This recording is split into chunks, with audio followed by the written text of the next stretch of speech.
Lesson 82. Todas las semanas. Antonio, our listeners already know how to say todos los días by now, which means every day.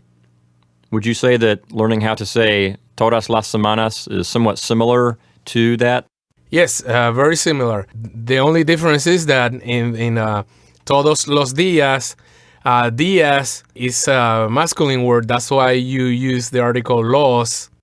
Oh, I see. So semanas is feminine, so we have las semanas. Yes, and todas, all is either todos or todas. So if the noun happens to be masculine, then you use todos, as in the case of días. But in this case, semanas is feminine, so you have to, instead of spelling it T-O-D-O-S, is T-O-D-A-S. So todas las semanas. So todas means all, las, the, semanas, weeks. So literally you would be saying all the weeks, but in English you really don't say all the weeks. You just say every week. So the adjective, which means every or all, it has to agree or be the same gender as the word semanas. Yes, that's correct, Bill.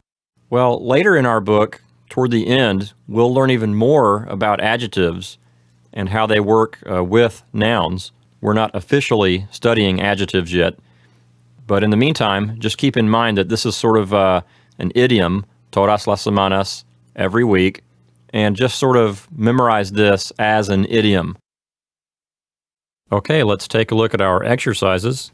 In number 1, nosotros compramos means we buy, and comida means food. Todas las semanas means every week. So, we buy food every week. In number 2, todas las semanas means every week.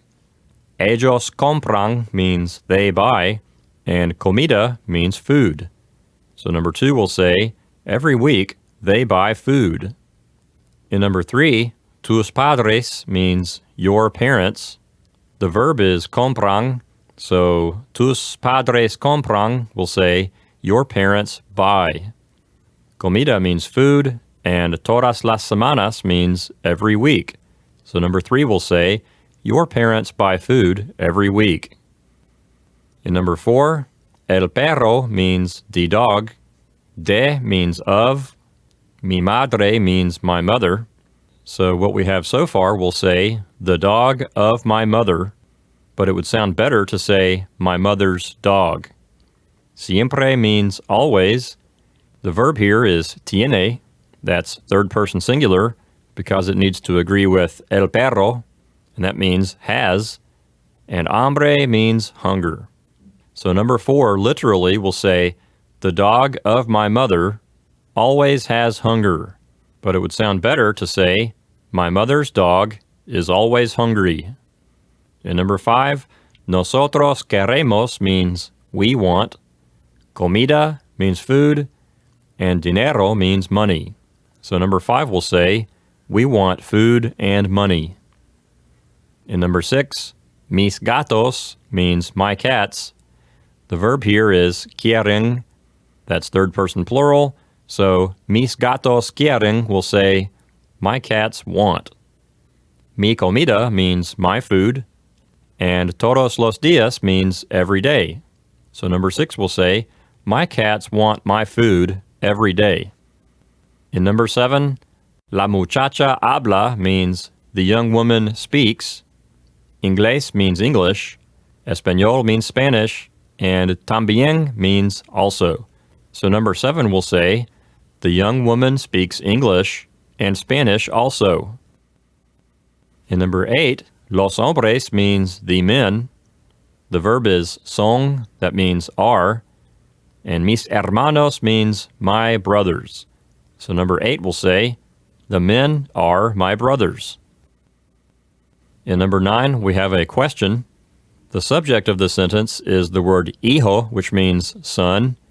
It's preceded by the word tu, which means your. So your son is the subject. The verb is quiere, which means wants. That's third person singular. Un is an indefinite article that means a or an. And carro means car. So number 9 will say, does your son want a car? In number 10, the word sí means yes. Mi hijo means my son. Siempre means always. The verb here is quiere, and that means wants. That's third person singular because it needs to agree with the word hijo. Carro means car. De means of. And su means his or her. In this case, it means his because it's referring back to the masculine word hijo. And padre, finally, means father. So number 10 literally will say, yes, my son always wants the car of his father. But it would sound better to say, yes, my son always wants his father's car.